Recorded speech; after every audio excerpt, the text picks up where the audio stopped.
사도신경으로 우리의 신앙을 고백하며 새벽 예배 하나님께 올려드리도록 하겠습니다.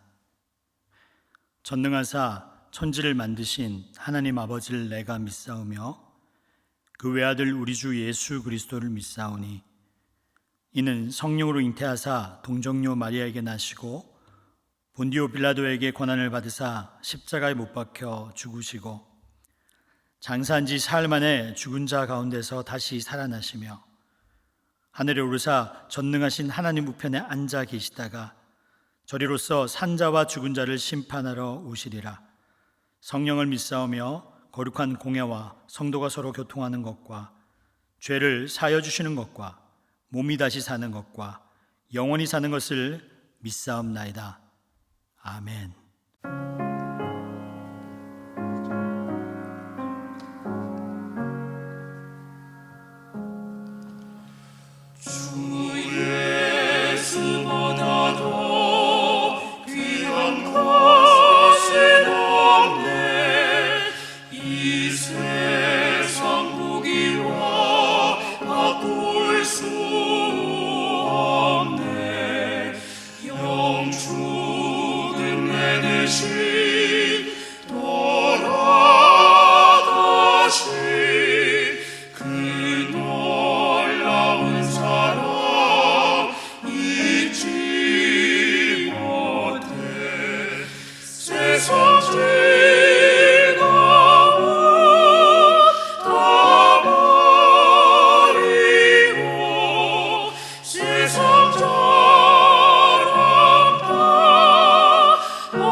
세상 즐거움 다 버리고 세상 자랑 다 버렸네. 주 예수보다 더 귀한 것은 없네. 예수 밖에는 없네. 주 예수보다 더 귀한 것은 없네. 이 세상 행복과 바꿀 수 없네. 유혹과 핍박이 몰려와도 주 섬기는 내 맘 변치 않아. 세상 즐거움 다 버리고 세상 자랑 다 버렸네. 주 예수보다 더 귀한 것은 없네. 예수 밖에는 없네.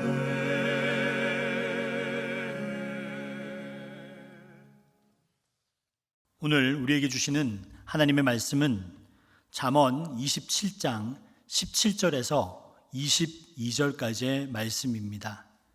제가 읽겠습니다. 철이 철을 날카롭게 하는 것 같이 사람이 그의 친구의 얼굴을 빛나게 하느니라.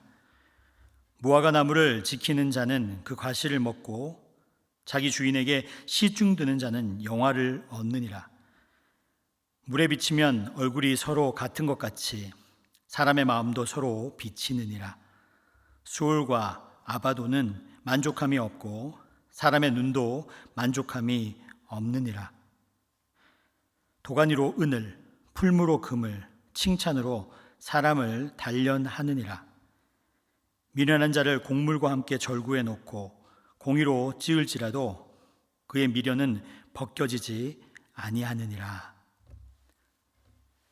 기도하고 말씀을 전하도록 하겠습니다. 하나님 아버지, 오늘도 빛 대신 하나님을 바라보며 살아가게 하시니 감사를 드립니다. 철이 철을 날카롭게 하듯이 서로가 서로를 빛나게 할 동역자를 만나게 하시고 함께 한 사람 공동체를 이루게 하신 것, 하나님 너무나 감사를 드립니다. 한사랑 교회를 통하여, 한국 교회를 통하여 우리 모두가 연합하여 하나님의 영광만을 드러내게 하여 주시옵소서. 하나님의 말씀을 듣습니다. 사람이 전하는 말씀이지만 하나님의 분명한 음성으로 들리게 하여 주시옵소서. 하나님만을 신뢰합니다. 이 모든 말씀 예수님의 이름으로 기도드립니다. 아멘. 할렐루야, 반갑습니다 여러분. 오늘은요 사람을 빛나게 하는 사람이라는 제목으로 하나님의 말씀을 나누도록 하겠습니다. 성경에는요 그렇게 다른 사람을 빛나게 하는 사람, 그리고 그 사람의 은사를 발견하게 한 그 사람에 대한 이야기들이 많이 나오게 되는데요, 그 중에 저는 생각을 하다가 어떤 사람이 떠올랐냐 하면 안드레라고 하는 예수님의 제자가 떠올랐습니다. 그래서 오늘은 사람을 빛나게 하는 사람 안드레를 중심으로 해서 주님이 주시는 지혜를 한번 나눠볼 수 있도록 하겠습니다. 안드레는 어떤 사람일까요? 다윗과 요나단이라는 친구를 비교해 본다면 안드레는 요나단에 가깝습니다. 그리고 바울과 바나바를 비교해 본다면 안드레는 바나바에 가까운 사람입니다. 어떤 성격의 사람인지 좀 이해가 가시죠? 최근에는 그 조연, 사람을 빛나게 하는 사람의 뜻을 나타내는 단어가 좀 각광받기 시작했어요. 그것을 드러내는 한 예가 있었는데 윤여정이라고 하는 한국 배우 덕분입니다. 아시아 사람으로는 최초로 아카데미상 조연상을 받았어요. 그래서 이 아카데미상 조연상을 영어로 하면 The Best Supporting Actress, 즉 Best Supporting, 정말 조연을 해주는 사람을 우리 조연상이라고 할 수 있습니다. 근데 여러분, 그러면 예수님의 제자들 중에서 남자밖에 없었으니까요, 나무 조연상을 뽑는다면 여러분은 어떤 사람을 픽하시겠습니까? 저는 안드레를 뽑을 것 같아요. 이제 안드레가 어떤 성격을 가진 사람인지 좀 아시겠죠? 그의 성격을 통해서, 또 그가 나타난 행동을 통해서 오늘 하나님 주시는 지혜 한 두 가지 정도를 함께 나누어 보도록 하겠습니다. 첫 번째는 뭐냐면, 주 예수보다 귀한 것이 없는 사람이 사람을 빛나게 할 수 있습니다. 안드레는 사실 형보다 베드로인 형보다 예수님을 먼저 만난 사람입니다. 그래서 예수님에게 베드로를 소개해 주는 것이 동생 안드레였어요. 근데 형 베드로를 예수님께 소개해 주면서 안드레는 형의 성격 또한 잘 알고 있었습니다. 베드로가 만약에 예수님의 제자가 되면 베드로의 성격상 리더가 될 것이다. 그리고 남을 지배하는 성격을 가진 형의 모습이기 때문에 나도 형과 부딪히는 것보다는 형을 supporting, 즉 조연으로서 있는 것이 낫겠다라고 아마 생각을 했을 겁니다. 그래서 자기는 뒤로 밀려날 것을 좀 알고 있었어요. 정말 좋은 예수님을 예수님의 제자가 되게 하도록 도와주지만 자신은 뒤에서 형을 돕는 사람으로 있게 될 것이라는 걸 본인도 알게 됩니다. 그렇게 이제 그 예수님을 소개하면서 베드로는 수제자가 되고 그리고 나중에 빛이 나는 사람이 되죠. 저는 성경에 이러한 사람들이 나올 때마다, 즉 뭐 안드레나 아니면 요나단 같은 사람이 나올 때마다 한번 물어봅니다. 진짜 이 사람이 이렇게 태어났을까? 아무 욕심도 없이 자신의 것들을 다 내어주는 성격으로 뭐 안드레나 요나단 같은 사람이 태어났을까라고 한번 질문을 해봅니다. 그렇게 완벽하게 태어난 사람이 있을까요? 여러분 어떻게 생각하십니까? 저는 없다고 생각합니다. 욕심이 없는 사람은 이 세상에 없습니다. 그런데 어떻게 하나님은 이러한 사람들을 빚어나갈 수 있었을까? 저는 그것이 궁금해졌습니다. 성경은 안드레를 소개할 때 참 바른 마음을 가진 사람이라고 소개합니다. 안드레는 어떤 사람이냐면 사람들이 모였을 때 자신이 관심을 받거나 자신이 스포트라이트를 받는 것을 별로 좋아하지 않는 사람으로 표현이 됩니다. 즉 하나님의 부르심과 자기에게 맡겨진 은사를 조용히 하고 그리고 열심히 하는 그런 사람이지 다른 사람에게 곽강을 받는 그런 사람이 아니었어요. 욕심이 없는 사람은 없는데 그가 자신을 드러내지 않고 다른 사람을 빛나게 할 수 있는 사람이 된 이유가 무엇일까? 성경을 보다가 저는 이 구절을 발견했습니다. 요한복음 1장 41절의 말씀입니다. 제가 읽어드립니다. 그가 먼저 자기의 형제 시몬을 찾아 말하되 우리가 메시아를 만났다 하고, 메시아를 번역하면 그리스도라. 여러분 이것이 안드레에게는 너무나 중요한 사건이었습니다. 안드레의 생에서 가장 중요한 것은 메시아인 예수 그리스도를 만났다는 것입니다. 형에게 가서 메시아를 만났다. 내가 받은 최고의 선물을 형에게 준 거예요. 그리고 형도 예수님을 만났으면 좋겠어 이렇게 이야기합니다. 형이 수제자가 되든 스포트라이트를 받든 나보다 더 잘난 사람이 되든 그것은 상관없습니다. 왜냐하면 안드레의 마음속에는 예수님은 그리스도다, 예수님은 내 안에 살아계신다라는 것이 내 삶의 가장 우선순위가 되었기 때문입니다. 예수 그리스도가 우리의 구세주다, 메시아시다, 기름받은 구세주이다, 이 사실이 안드레의 마음속에 꽉 차 있었던 거예요. 베드로 형이 리더가 된다는 것, 주님께서 우리의 구세주시다라는 것 앞에 나설 수 없었습니다. 나보다 다른 사람들이 빛난다는 것, 그거 상관없다. 예수가 그리스도면 된다. 그게 안드레의 마음속에서 있었거든요. 그래서 나는 메시아를 만났다. 나는 예수 그리스도를 만났다. 여러분 이것이 복음 아니겠습니까? 이것보다 앞설 수 있는 것은 우리의 삶에서 아무것도 없음을 여러분 믿으시기를 바랍니다. 형이 아무리 높아져도, 다른 사람이 아무리 나보다 높아져도 괜찮아요. 예수님이 그리스도시라는 것, 그 예수님이 나에게 왕이 되신다는 것, 그것이 중심축이면 다른 사람을 빛나게 할 수 있습니다. 저는 이것을 찬송가의 제목에 붙여서 이렇게 말씀하고 싶습니다. 주 예수보다 더 귀한 것은 없습니다. 여러분 아멘이시죠?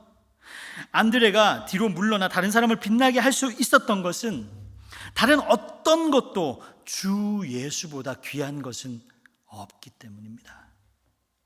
저는 우리가 신앙생활 하면서 나를 드러내려고 하고 예수 그리스도가 낮아지는 것이 아니라 예수 그리스도가 드러나고 내가 죽을 수 있는 역사가 일어나기를 바랍니다. 한번 여러분 제가 물어볼게요. 내가 더 중요합니까? 예수 그리스도가 더 중요합니까? 근데 이 문제 앞에서 모든 기독교인들은 공식처럼 가지고 있는 것이 있습니다. 말로는, 말씀으로는, 그리고 내 지식으로는 주 예수 그리스도가 더 중요합니다라고 얘기하지만 내 삶의 현장에서 내가 중요할 때가 얼마나 많은가? 여러분, 내가 중요하면 다른 사람을 빛나게 할 수 없습니다. 저 사람이 나를 누르려고 하면 화가 납니다. 저 사람보다 빛나지 않으면 몸서리 쳐집니다. 이것으로는 어떤 것도 할 수 없습니다. 그러니 여러분, 내가 중요하다는 것, 나를 드러낸다는 것을 에서 자유할 수 있는 영혼이 되시기를 주님의 이름으로 축원드립니다. 이제 두 번째 지혜를 나눠볼 수 있도록 할게요. 두 번째, 안드레가 가졌던, 그리고 다른 사람을 빛나게 할 수 있었던 지혜가 뭐냐면 그의 삶에서 볼 수 있는데요, 신앙생활을 오래 했던 그 안드레의 주특기가 뭐냐면 한 영혼을, 여러 사람이 아니에요, 한 영혼을 예수님께로 인도했다는 겁니다. 안드레가 등장하는 요한복음의 장을 보면 1장에서는 안드레가 베드로 한 사람을 예수님께 데려옵니다. 그리고 요한복음 6장에 보면 이제 어린아이 한 명을 예수님께 데리고 오는 사건이 일어납니다. 요한복음 6장에 보면 오병이어의 기적이 나오잖아요. 오병이어의 기적을 하기 전에 안드레가 데리고 온 한 아이의 이야기가 적혀 있습니다.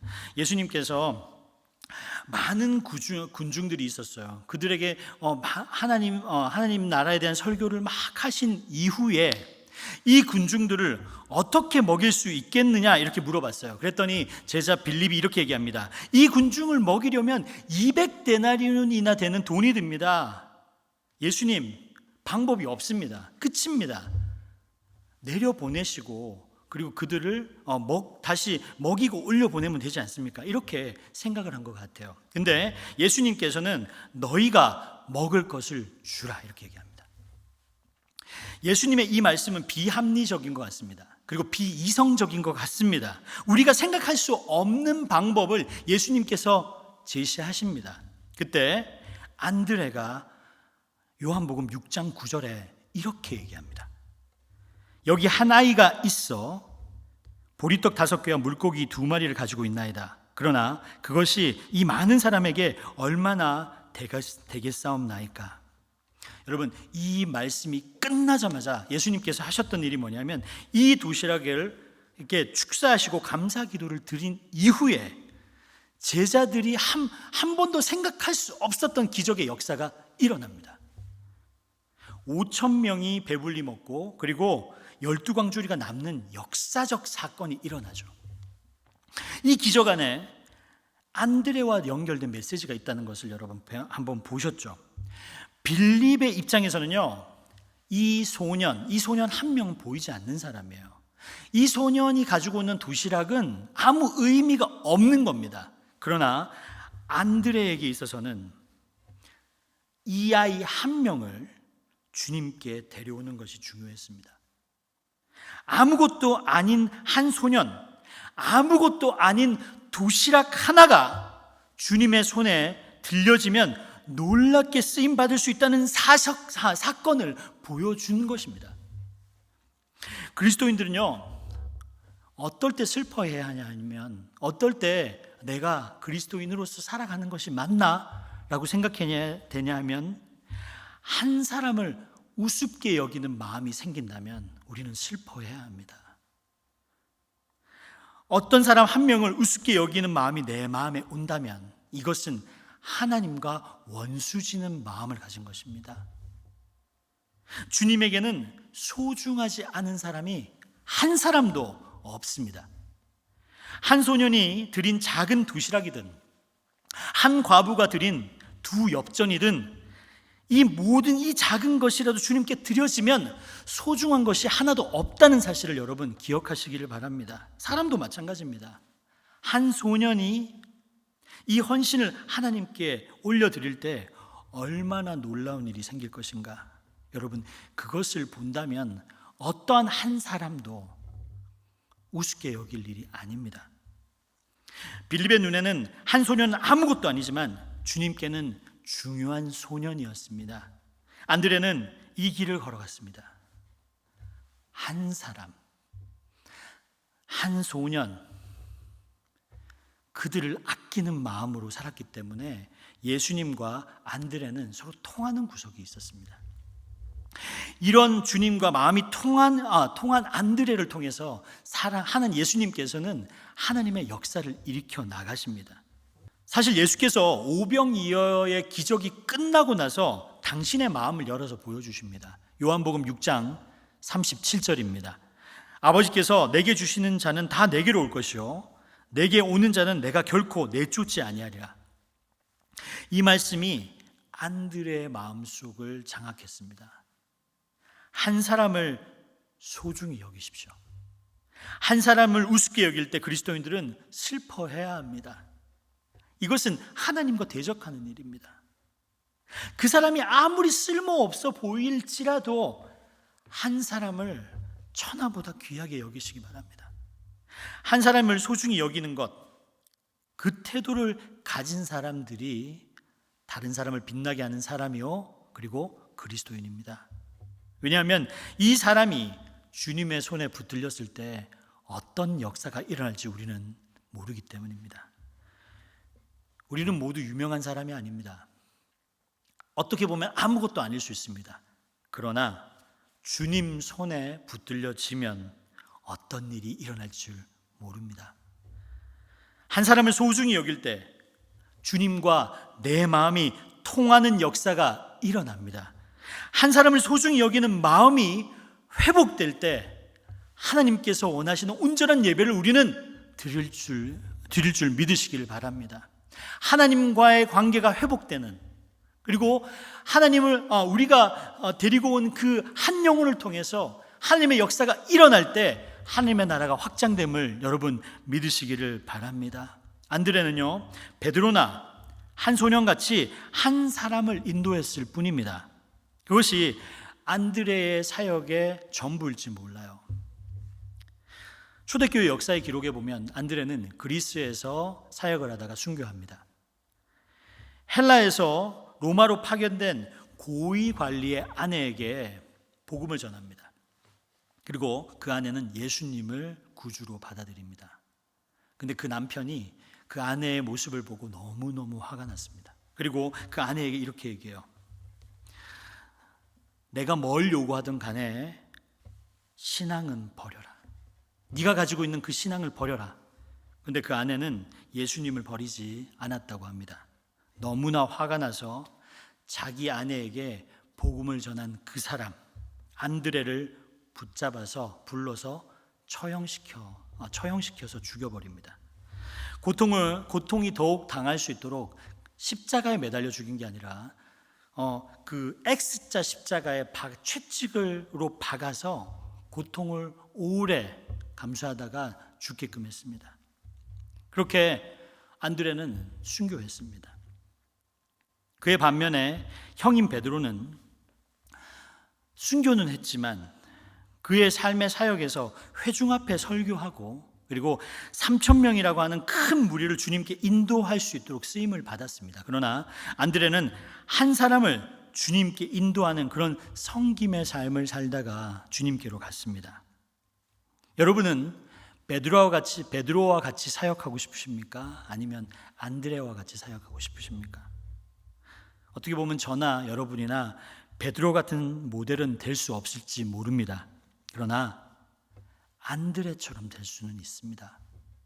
하지만 내가 데리고 온 한 사람, 인도한 한 사람, 내가 빛낸 하나님을 만나게 한 그 한 사람이 베드로처럼 정말 크게 사역을 할 수 있는 사람이 될 수는 있습니다.